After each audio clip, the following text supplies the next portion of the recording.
Oom Toepie was 'n bouer al vir 38 jaar. Nou bou hy ligkastele by die rugbyklub se bar.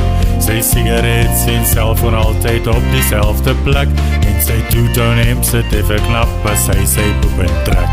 Oom Toepie speel nie pool nie, sê sy vingers is te dik. Maar alweer die verandas maak dit moeilik om te mik. Oom Toepie like nie shooters nie, klein glasies maak hom naar. Maar gooi vir hom 'n Jagerbom, dan sê hy los in die bar. En sê hy, oom, hoger en om, lager en om, verder en om, nader en. Hy blink nie, hy stink nie, no, wie sal hom nie drink nie. Om hoger en om, lager en om, verder en om, nader en. Hy blink nie, hy stink nie, no, wie sal hom nie drink nie.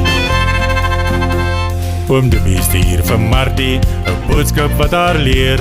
Dit sê my skat ek's klaar op pad en die lees maar weer.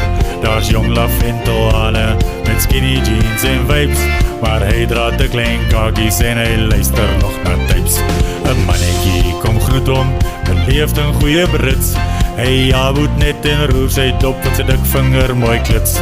Oom Toepie praat net Afrikaans, sy Engels raak mos klaar. Maar die Engelsman bied Jagers aan, toe sê hy los in die bar en sê hy, oom, hoger en om, lager en om, verder en om, nader en.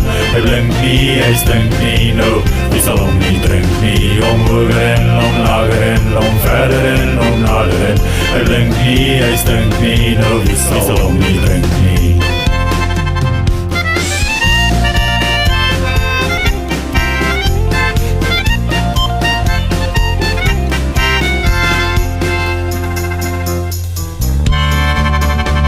Na nog 'n ronde Jagers lees sy selfoon vraggies weer.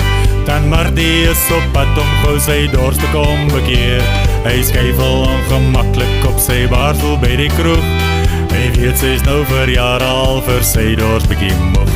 Die laaitjie sit som aan om nog 'n laaste een te gooi. Maar net toe hy wou sluk, toe barst dan Martie in bloedrooi. Albertus Du Plessis sê hy sluk en sluk nou klaar. Maar hy hoond om onder Jagerboms, toe sê hy los in die bar, sê slat kom. Hoger en om, lager en om, verder en om, nader en. Hy koes en hy keer maar, dan Martie skryf om weer en slat om. Hoger en lager en verder en nader en. Oom Toepie kry bakslaag by die rugbyklub se bar, sy klits om. Hoger en lager en verder en nader en. Vanaand is hy bekeer, maar ons sien hom vrydag weer.